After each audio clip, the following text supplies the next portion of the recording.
Alors, pourquoi j'ai monté cette formation? Cela fait maintenant plus de 30 ans que j'interviens avec des personnalités politiques, que j'interviens avec des entreprises, que j'interviens avec des étudiants dans des grandes écoles. Et je me suis rendu compte que nombre d'orateurs prêtaient une attention beaucoup plus soutenue au contenu et à la forme de leur discours qu'à la qualité de la relation qu'ils créent avec leur auditoire.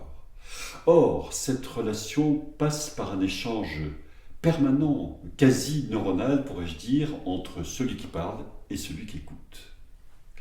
Cette interdépendance entre l'orateur et son public est essentielle, l'un se nourrit de l'autre et vice-versa.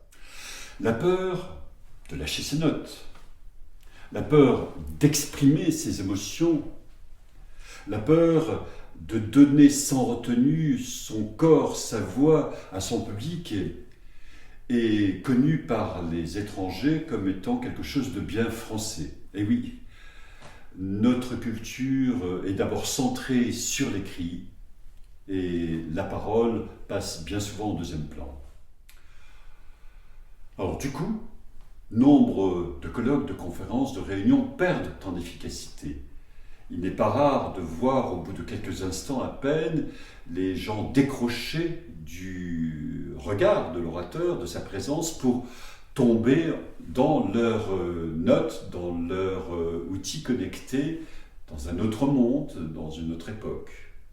Ah, c'est dommage car peut-être que l'orateur avait des choses tout à fait intéressantes et pertinentes à dire. Et aujourd'hui, avec la communication digitale, eu égard aux contraintes sanitaires, la situation est encore plus prégnante. Alors, ces constats m'ont amené à monter cette formation, qui peut se passer d'ailleurs ou en distanciel, ou en présentiel, ou en mixant les deux à la fois.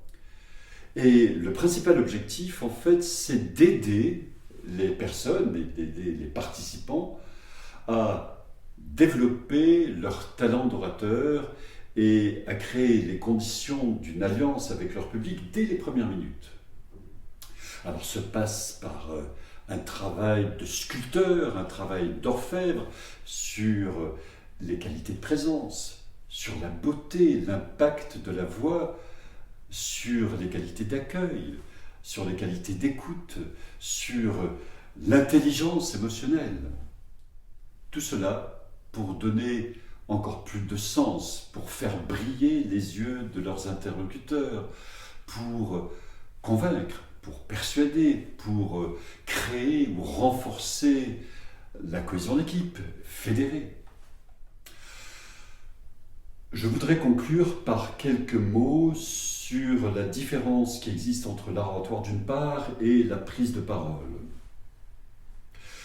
Il y a effectivement beaucoup de personnes qui me disent « Mais pourquoi vous parlez d'art oratoire? Pourquoi vous ne parlez pas de prise de parole en public ?» Et je leur réponds qu'effectivement, il y a beaucoup de ressemblances, mais l'art oratoire est un art à part entière, comme peut l'être le théâtre ou la musique. Il vise à donner un corps et une âme à la parole. Il vise à titiller l'imaginaire, la créativité, à trouver les bonnes notes, les bonnes harmoniques pour que cette parole soit incarnée, belle, pérenne et porteuse de sens.